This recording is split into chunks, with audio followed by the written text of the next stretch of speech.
మరి దీని వెనకాల ఆంతర్యం ఏంటి? నరుని కష్టమును బట్టి ఐశ్వర్యవంతుడు కాదు, యెహోవా ఆశీర్వాదము ఐశ్వర్యం ఇచ్చును. ఈ మాట ఎంతమంది నమ్మగలుగుతారు?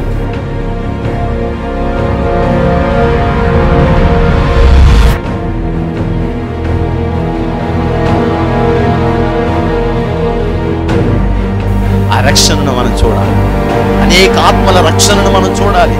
దేవుని యొక్క మందిరంలో దేవుడు చేసే అద్భుత కార్యాలన్నిటినీ మన కన్నులారా మనం చూడాలి. నేడు ఈ ఇంటికి రక్షణ వచ్చింది. ఎప్పుడో మన దోషములను మనం విడిచిపెట్టుకున్నాం.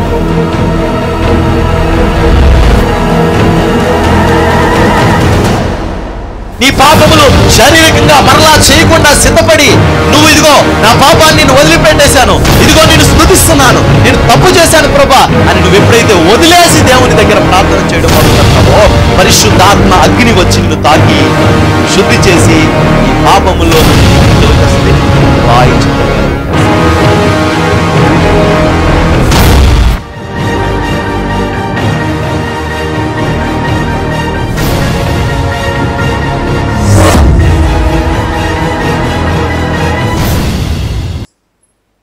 అతను ప్రసంగం చేయడానికి నుంచుంటే ఇక్కడ బట్టేయు, ఇక్కడ బట్టేయదు, ఇక్కడ బట్టేయదు.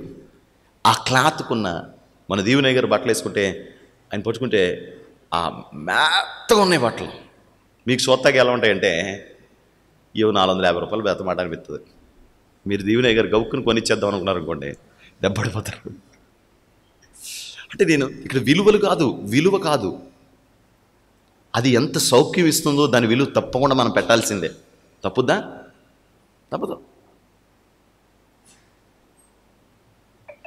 తప్పదో, పెట్టాల్సిందే.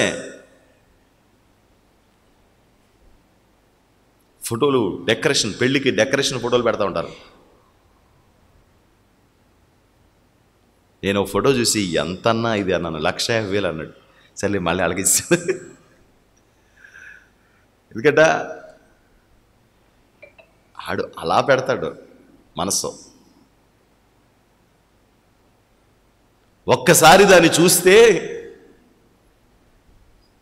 పిల్లెంక చూడకుండా పువ్వులెంక చూసుకుని ఆగిపోతారంట. అంత అందంగా చేస్తాడు డెకరేషన్. పెళ్ళోడెంక చూడకుండా, పెళ్లి కొడుకెంక చూడకుండా డెకరేషన్ అలా చూస్తూ ఉంటారంటే ఎంత బాగుంది డెకరేషను, మా అబ్బాయి పెళ్ళి కూడా చేయించుకుంటే బాగుండు అనుకున్నంత అందంగా చేసేస్తాడంటాడు. కాదంటారా? అంటే దీంట్లో ఏముంది? మొత్తం పనే.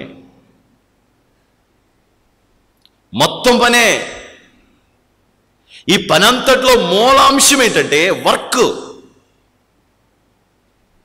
మనం చేసే ఆ పని యొక్క విలువ పని కంటే ఆ పని చేసిన వాడి నైపుణ్యత మీద పూర్తిగా ఆధారపడి ఉంటుంది. ఒకసారి స్తోత్రం చెప్పండి. హల్లెలూయా, హల్లెలూయా, హల్లెలూయా. అలాగైతే మరి దేవుని పని ఎలా పడితే అలా చేసుకోవచ్చా? దేవుని పని, దేవునికి ఏ క్రమశిక్షణ లేదా? పని నేర్చుకునేవాడు నియమంగా నేర్చుకోకపోతే పని దొరకదు, పని రాదు. చదువుకునేవాడు నియమంగా పని చదువుకోకపోతే చదువు రాదు. ఒక వర్క్ నేర్చుకునేవాడు దాని మీద పూర్తిగా మనస్సు పెట్టకపోతే ఆ పని రాదు.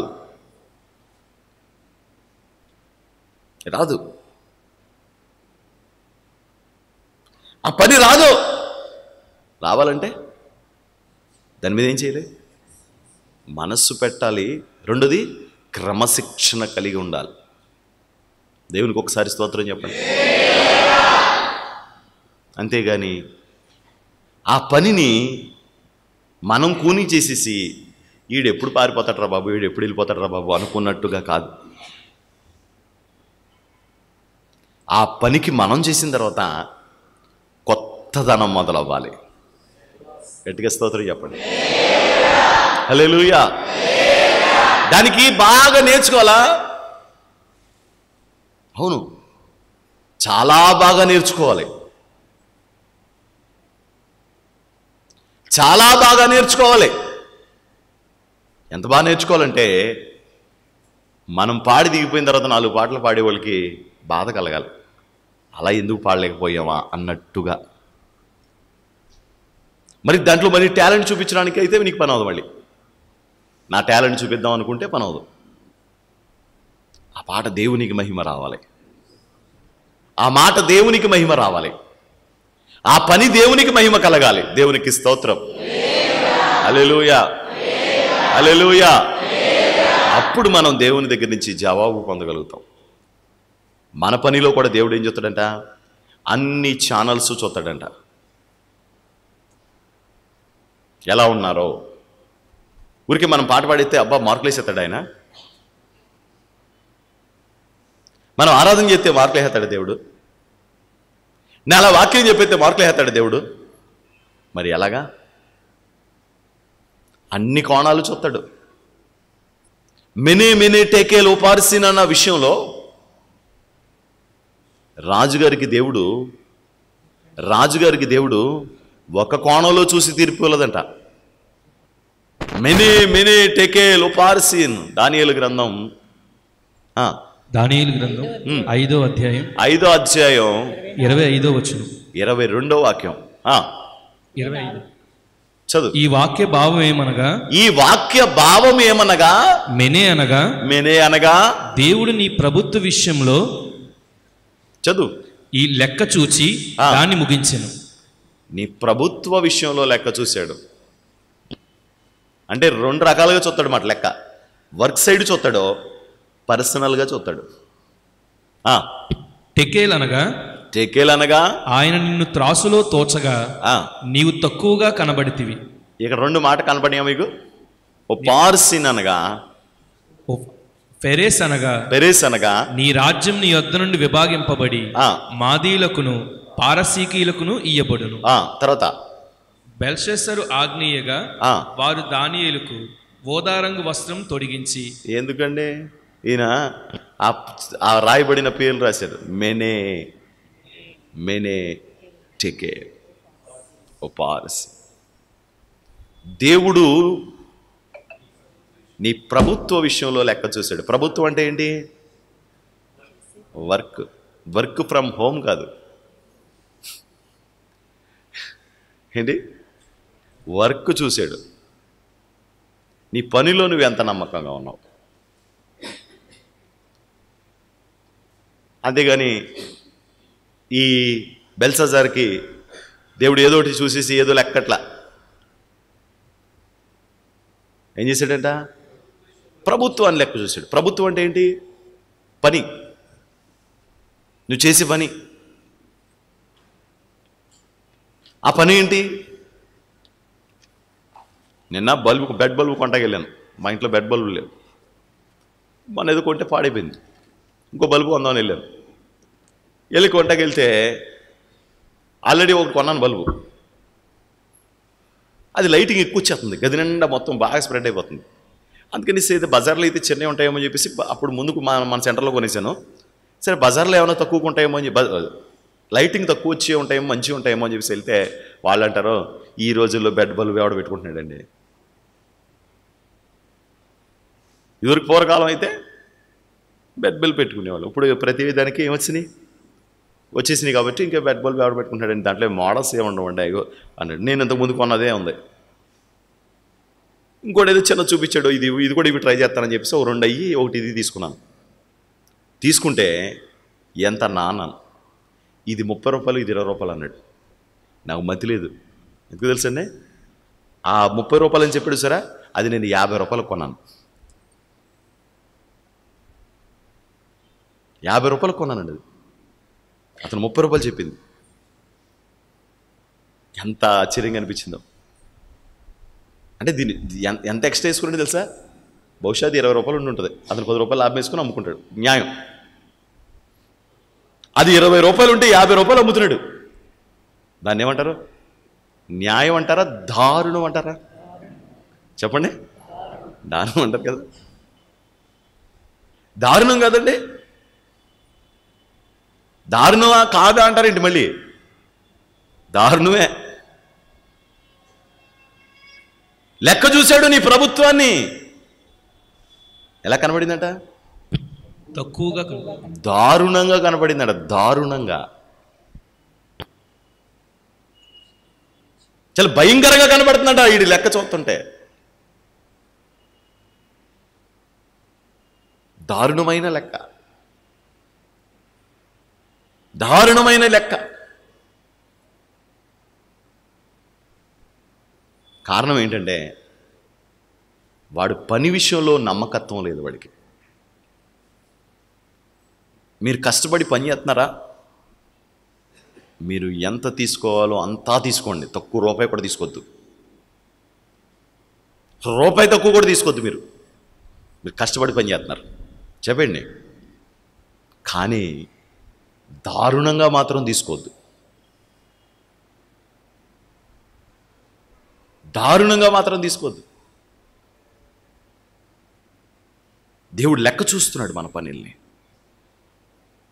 లెక్క చూసినప్పుడు ఆ లెక్క ఏమవుద్దో కొన్ని విచిత్రంగా అనిపిస్తూ ఉంటాయి. అయ్యి బాబు ఎంత దారుణమా అనిపిస్తూ ఉంటుంది. కానీ చేసేదేంటి? చేసేదేముంది? ఒక్కోసారి ఈ పనే ఉందిలే మనమే చేసేద్దాం అనిపిస్తూ ఉంటుంది, కానీ మనం చేయలేము. అది మనం చేయలేం. పని చేసిన తర్వాత ఏమనుకోవాలి తెలుసా? అబ్బా మనం ఇచ్చిన దానికి న్యాయం చేశాడు అనిపించాలి. ఈ బయట ఉన్న రాళ్ళన్నీ కూడా ఇది సందులో పోయించాం. నాకు 10,000 అయింది. నాకు 10,000 అయింది ఆ రాళ్ళు, ఇక్కడ బయట ఉన్న రాళ్ళని తీసుకెళ్ళి అక్కడ పోయించడానికి. జస్ట్ మీరేమనుకుంటారంటే అంటాడు, ఒరు బాబు నువ్వు ఆయి అనకరా బాబు, నీకు దండ పెడతాను. అది కళ్ళతో చూస్తే, ఆడు పని చేసింది కళ్ళతో చూస్తే ఇప్పుడు మీరు చూసే వాళ్ళకి ఏముంది? 4 రాళ్ళు ఎలా పాడేశారు. తూర్పు రామాయణం వచ్చేది మా చిన్నప్పుడు, మీరు విన్నారో లేదో నాకు తెలియదు, కానీ ఆ తూర్పు రామాయణంలోని మా రాముడు మీద బ్రహ్మాస్త్రం ఉంది తెలుసా, నా దగ్గర ఉంది బల్యం బరిసారు. మా రాముడు మా బాణాన్ని ఏ విరిసాడంట, విల్లుని విరిసాడంట. అందరూ వెళ్ళినప్పుడు ఏమోనంట పెద్ద పెద్ద ఉక్కు ముక్కలు వేడిచాడంట. ఆ రాముడు గడి వెళ్ళినప్పుడు రేగు ముక్క చుట్టూ అక్కడ వేడిచాడు. ఆడు పోయిందంట. అలాగా అందరూ వెళ్ళినప్పుడేమో ఉక్కు ముక్క వేడిచారంట. రావణాసుడు అంటాడు అందులో, తూర్పురామాయణ సినిమా కాదు ఇది, ఒక ప్రాసలో ఒక తయారు చేశారన్నమాట. ఎప్పటికీ మర్చిపోలేను ఆ మాటలు నేను. ఆడినప్పుడేమో పెద్ద ఇనప ఒకటి ఉక్కు మొక్కడారు. మేము అందరం వెళ్ళినప్పుడు ఆ రాముడు గడి ఇలా ముట్టుకొని అక్కడ రేగు ముక్క చుట్టండా, రావడాస్తాడు అంటాడు, రేగు ముక్క చుట్టూ అక్కడ పెట్టాడు. ఇలా పడుకొని బుడుక్కుని ఇరిపోయింది అంట. ఇరుపొద్దు అంటే ఆ పని చూస్తే ఆ పని యొక్క విలువ, ఆ పని యొక్క బలం, ఆ పని అనిపించాలి. అబ్బా దాని యొక్క విషయం అర్థం అవ్వాలి మనకి. దేవునికి స్తోత్రం, హల్లెలూయా. ఒక పని నైపుణ్యత కలిగిన వ్యక్తితో మనం చేయించిన తర్వాత మామూలుడితో పని చేయితే పరమ దరిద్రంగా ఉంటుంది. దీని అంతటి కాన్సెప్ట్ అంటే ఏంటది సార్? వాడికి పని మీద నియమం ఉంది. ఉదయకాలం 6 గంటలకే పని పెట్టుకున్నాడంట. 6 గంటలకే పని పెట్టుకున్నాడంట. వాడికి అర్థమైందంట వీళ్ళ పని పూర్తి చేయరు అని. అంటే వీళ్ళందరూ ఎవరో సోమరిపోతులు ఏవన్నంట. సరే కొంచెం టైం అయిన తర్వాత 3-4 గంటలు అయిన తర్వాత ఈరోజు పని పూర్తి అవ్వదని చెప్పేసి మళ్ళీ బయటికి వెళ్ళి కొంతమందిని తెచ్చుకున్నాడంట. వీళ్ళేమో వాళ్ళని కూడా పాడు చేశారంట. ఆ తర్వాత కాసేపు అయిన తర్వాత ఇంకొక మాట అర్థమైందంట, ఏమని? వీళ్ళ వల్ల కూడా వల్ల అవ్వదని చెప్పేసి మళ్ళీ మధ్యాహ్నం వెళ్ళి మళ్ళీ కొంతమందిని తెచ్చుకున్నాడంట. లాస్ట్కి ఆఖరిని ఇంకో 2-3 గంటల్లో పని అయిపోద్దనక మళ్ళీ మనీ వాళ్ళు తెచ్చుకుని మీకు ఎంతో కొత్త జీతం ఇస్తాను చేయన్నాడంట. ఎంతకు మాట్లాడుకున్నాడు కూలికి? ఇప్పుడు అందరికీ అదే ఇచ్చాడంట. ఇలా కోపం వచ్చింది, కడుపు మండిపోయిందంట. మేము పొద్దున్నే చేసాం, మాకెంత ఇచ్చావు, సాయంత్రం వచ్చారో వాళ్ళకి అంత జీతం ఇచ్చేవేంటని కోపడ్డారంట. వాస్తవానికి ఏ పని ఎంతసేపు ఎంతమంది చేస్తారో పొలం కోత కోయించేయడానికి తెలియదండి. ఒక ఎకరా ఎంతమంది కోస్తారో తెలియదండి ఆయనకి, అంతమందిని పెట్టుకున్నాడు. వీళ్ళు చేయలేదు పని, అందుకే ఇంకో గుంపుని నింపాల్సి వచ్చింది. వాళ్ళు వచ్చిన తర్వాత కూడా మధ్యాహ్నానికి అర్థమైపోయింది ఈరోజు కోత అవ్వదని చెప్పి, అందుకని మళ్ళీ ఇంకొకరిని నింపాల్సి వచ్చింది. వాళ్ళు కూడా సోమరపోతుల్లా తయారయ్యారని అర్థమైంది. ఆ తర్వాత ఇంకో గుంపుని పిలాల్సి వచ్చింది. మొత్తానికి పని పూర్తి చేయించుకున్నాడు. ఆయన ఉద్దేశం ఏంటి? పని పూర్తి చేయాలండి. వీళ్ళ ఉద్దేశం ఏంటి? పొద్దున్నేం చేశాం కదా, జీతం ఇవ్వలేదు ఏంటి అని. అప్పుడే దేవుడు అంటాడు, మీరు జీతానికి మాట్లాడుకొని కూలికి వచ్చారో, మీరు అన్న జీతం నేను ఇచ్చేసాను, మీకెందుకు ఏడుపు? నీకెందుకు ఏడుపు? అన్ని పనుల్లో జీతాలు వస్తాయనుకుంటున్నారా? అన్ని పనుల్లో రావు. అయితే ఒకటి, వాడి పని విషయాన్ని లెక్క చూసాడంట. లెక్క చూసేటప్పటికి ఆ లెక్క ఎక్కడా సెట్ అవ్వట్లేదంట. అంటే అన్యాయమైన జీవితం, అన్యాయమైన ప్రభుత్వం, అన్యాయమైన రాజకీయం, అన్యాయమైన పనులు. రాజకీయంలో కూడా ఒక విధానం ఉంటుందట, అది దాటిపోతే అది అపవిత్రత, అది దాటిపోతే అది చాలా పెద్ద పొరపాటు, చాలా పెద్ద పొరపాటు. ఆ విలువ కోల్పోయి దిగజారుడుతనంతో దిగజారుడు మాటలు మాట్లాడితే అది అన్యాయం. ఇక మనం దాని గురించి మన లోతులో మాట్లాడుకుంటే వేరే సందర్భంలోకి వెళ్ళిపోతుంది. ఆ మాటలు వ్యక్తిగతంగా నీ ప్రభుత్వం ఇది, నీ ప్రభుత్వం ఇది అని మాట్లాడాలి, అంతేగాని వేరే విషయాలు మాట్లాడకూడదు. దాని గురించిన వదంతులు తీసుకురాకూడదు. తీసుకొస్తే అది అన్యాయం. ఈ రాజులకు నీతి నియమం లేదు, యుద్ధం చేసే విషయంలో న్యాయం లేదు. దేవుడు అన్నాడు, నీ ప్రభుత్వాన్ని లెక్క చూస్తే నాకు ఆ ప్రభుత్వం దరిద్రంగా కనబడింది. సరే, వ్యక్తిగతంగా ఏమన్నా మంచోడువా? భార్య దగ్గర, పిల్లల దగ్గర, కుటుంబం దగ్గర, బంధువుల దగ్గర, స్నేహితుల దగ్గర ఏమైనా యథార్థంగా ఉన్నావేమో లెక్క చూసాడంట. చూస్తే తక్కువగా కనపడ్డావు. ఆ విషయంలో కూడా లెక్కలోకి దొరకలేదు నువ్వు. అంటే వ్యాపార పరంగాను చూశాడు, అంటే వృత్తిపరంగాను చూశాడు, రెండు వ్యక్తిగతంగాను చూశాడు. అంటే రెండిట్లో సరిపడలేదు వీడు. ఎక్కడో దుక్కును మంచిగా ఉండుంటే ఒకవేళ ఆ రోజు చచ్చిపోయి ఉండేవాడు కాదు. వ్యక్తిగతంగాను మంచోడు కాదు, పని విషయంలో కూడా మోసగాడు. దేవుడు వీడి లెక్కను ముగించేశాడట. Chapter close. మూసేయండి పుస్తకం, ఇది సంతకం పెట్టించేయండి అన్నాడు. దేవుడు సంతకం పెట్టాడు. ఆ రాత్రే వాడు చచ్చిపోయాడు. దానియేలుకు ఓదారంగు వస్త్రం ఇచ్చాడు, కానీ దేవుడు ఇతనికి మరణ వస్త్రం ఇచ్చాడు. ఇక్కడ పనిలో వీడికి నమ్మకత్వం లేదు. నియమం ప్రకారం నడవాలి. ఏదో చేస్తున్నాను, ఏదో చెల్లుతుంది అనుకుని దిగజారుడు తనం చేస్తే ఆ దిగజారుడు బ్రతికే నీ జీవితంలో ఏర్పడుతుంది. దిగజారుడు పని, దిగజారుడు తత్వం ఉండకూడదు మనకి. ఆ పనిని ఎలా చేయాలి తెలుసా? చాలా అద్భుతంగా, ఆశీర్వాదకరంగా చేయాలి. ఇప్పుడు మీరు 10 ఏళ్ళు కష్టపడి మీరు బైబిల్ చదివినా మీకు బైబిల్ రాదు. మీరు 15 సంవత్సరాల నుంచి చర్చకొచ్చినా ఒక్కళ్ళు కూడా దేవుని మాట చెప్పలేరు.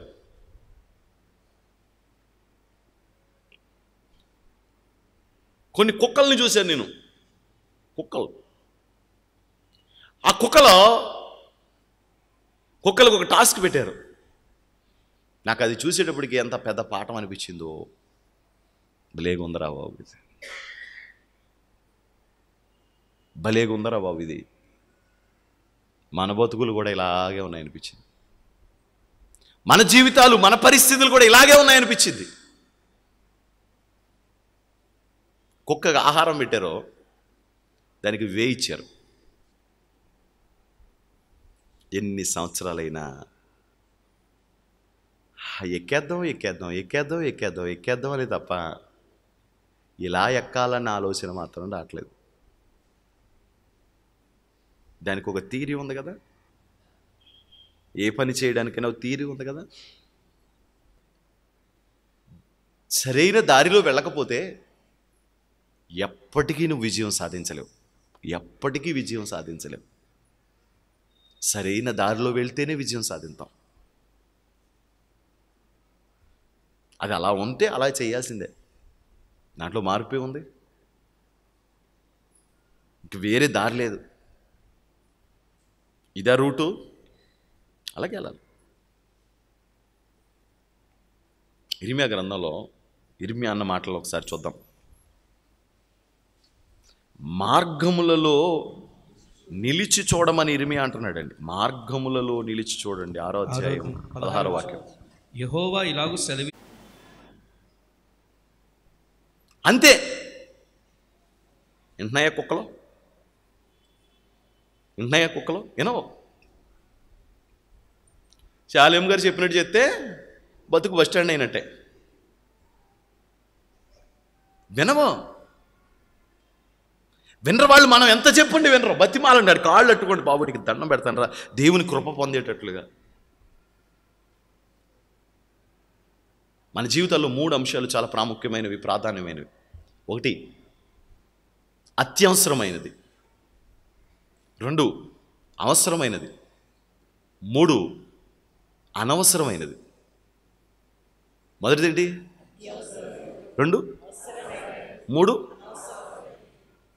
అనవసరం అన్నారు మీరు. మళ్ళీ ఒకసారి అనండి. అనవసరం. మన జీవితాల్లో ఈ 3 మన మైండ్లో పెట్టుకోవాలి. 1 అత్యవసరం, వెంటనే చేయాల్సిన పని. 2 అవసరం, కొంచెంసేపు ఆగైనా చేయొచ్చు. అనవసరం, అసలు చేయకూడని పని. ప్రార్థన, మీరు చెప్పండి చెప్పండి. 2 మీ ఇంటి పని, సెల్ ఫోన్ దగ్గర కూర్చోవడం, అంతే. అత్యవసరమైన వదిలేసి అనవసరమైన దాన్ని చూస్తూ ఉంటాం, నేర్చుకుంటూ ఉంటాం. అత్యవసరము, అవసరము, అనవసరం 3 ఉన్నాయి. నువ్వు అత్యవసరంగా చేయవలసింది ఏంటంటే, మొట్టమొదట చేయాల్సింది ఏంటంటే ప్రార్థన, దేవుని కార్యం. దానికోసం అది చాలా అత్యవసరం అని గుర్తుపెట్టుకోండి. మిగతా పనులన్నిటికంటే అత్యవసరం, అది చాలా ఇంపార్టెంట్, చాలా ఎమర్జెన్సీ. మనం హాస్పిటల్కి వెళ్ళగానే ఎమర్జెన్సీ వార్డులోకి తీసుకెళ్ళిపోతారు సీరియస్గా ఉంటే. ఆ ఎమర్జెన్సీ వార్డులోకి తీసుకెళ్ళిపోగానే నిన్ను బిల్లు కట్టమని ఇంకోటి చెప్పడం, గబగబా తీసుకెళ్ళిపోయి అర్జెంట్గా అయితే ఒక ఇంజక్షన్ చేయాలి, ఆ ఇంజక్షన్ తెచ్చుకోవడం చెప్పేసి గబగబా రాసిస్తాడు. అది ఎమర్జెన్సీ. ఆ ఇంజక్షన్ చేసి ప్రాణం నిలబెట్టిన తర్వాత చెప్తాడు ఏమని, సర్జరీ చేయాలండి అని. అది అవసరం, అది అవసరం. 3వది అనవసరమైంది ఉంటుంది. నొప్పి తగ్గడానికి మందెత్తే నొప్పి తగ్గుద్దంట అని. ముందు ఆ ప్రాణాన్ని నిలబెట్టడానికి ఏం చేస్తారండి? అత్యవసర విభాగం అని చెప్పేసి ఎమర్జెన్సీకి తీసుకెళ్తారు. అది ముఖ్యం. ముందు నీ జీవితంలో ఎమర్జెన్సీ ఏంటి? దేవుని కార్యం. దేవుడు లేకుండా నీ జీవితం వర్ధిల్లదు. దేవుడు లేకుండా నీ జీవితం వర్ధిల్లడానికి అవకాశం లేదు. దేవుని వాక్య ప్రకారం జీవించకపోతే నీ జీవితం ఎప్పటికీ వెలుగులోకి రాదు. పరిశుద్ధాత్మ సహాయం పొందకుండా నువ్వు ఏ పనికి వెళ్ళినా ఆ పనిలో నీ విజయం చూడలేవు. ఇది అత్యవసరమైనది. మీ బ్రతుకుల్లో గుర్తుపెట్టుకోండి, దేవుని సహాయంతో చేసే ప్రతి పని వర్ధిల్లుతుంది, ఆశీర్వదించబడుతుంది. అది దేవుని సహాయం. ఎమర్జెన్సీ కావాలి మనకి. ఎప్పుడు దేవుని సహాయం మనకు తోడుగా ఉండాలి. ఎప్పుడు దేవుడు మనకు తోడుగా ఉండాలి. అందుకే ప్రతి పనికి ప్రారంభం ఏమై ఉండాలి? ప్రార్థన, దేవుని వాక్యము, దేవుని సన్నిధి, పరిశుద్ధాత్మ దేవుని నింపుదల. అత్యవసరమైనది ప్రార్థన. అవసరమైనది నీ భర్త కానీ, నీ భార్య కానీ, నీ పిల్లలు కానీ, నీ కుటుంబం కానీ, నువ్వు చేయవలసిన పనులే కానీ, నీ వృత్తే కానీ, నీ ఉద్యోగమే కానీ, ఇదంతా అవసరం. 3వది అనవసరం. అవసరం లేదు. హైదరాబాద్ వెళ్తాడు, ఆ చార్మినార్ చుట్టూ గిరగిరా 3 సార్లు తిరుగుతాడు. చెన్నై వెళ్తాడు, ఆ మార్కెట్లోకి వెళ్ళి 4 సార్లు తిరుగుతాడు. ఆ బెంగళూరు వెళ్తాడు. ఫోన్ అవసరం. ఇంత పెద్ద ఫోను అనవసరం. బట్టలు అవసరం, చిరిగిపోయిన బట్టలు 10,000 పెట్టుకొనుకోవడం అనవసరం. కొన్ని వస్తువులు అవసరం, కొన్ని వస్తువులు ఇంట్లో అనవసరం. అవసరానికి పెద్ద ప్రాధాన్యత ఇవ్వాలి, అత్యవసరానికి ఇంకా ప్రాముఖ్యత ఇవ్వాలి. అనవసరమైన వాటిని నీ దగ్గర ఉండకుండా నువ్వు జాగ్రత్త పడాలి. నియమం ప్రకారం పోరాడకపోతే వాడికి కిరీటం ఎలా దొరకదో, అలాగే మనం దేవుని సన్నిధిలో సిస్టమ్ని ఫాలో అవ్వకపోతే మనకు కూడా ఏమీ దొరకదు. మీ అందరూ ఇదే నేర్చుకోవాలి. సిస్టమ్ను ఫాలో అవ్వకపోతే మీరు ఎప్పటికీ ఏమీ తెలుసుకోలేరు, ఏమీ నేర్చుకోలేరు, ఏమీ పొందుకోలేరు. నా ఆశ ఏంటంటే ఇప్పుడు కూర్చున్న వాళ్ళందరూ దేవుని పని చేయాలి. మీరు ఆయా ఊళ్ళు వెళ్ళిపోవాలి, ఆయా ఊళ్ళలో దేవుని కొరకు మీరు పనిచేయాలి రాబోయే రోజుల్లో. నా ఆశ. ఇక్కడ కూర్చున్న వాళ్ళు 25 ఏళ్ళు నా దగ్గర ఉండాలని నాకు కోరిక లేదు. మీరు వెళ్ళిపోవాలి రేవు.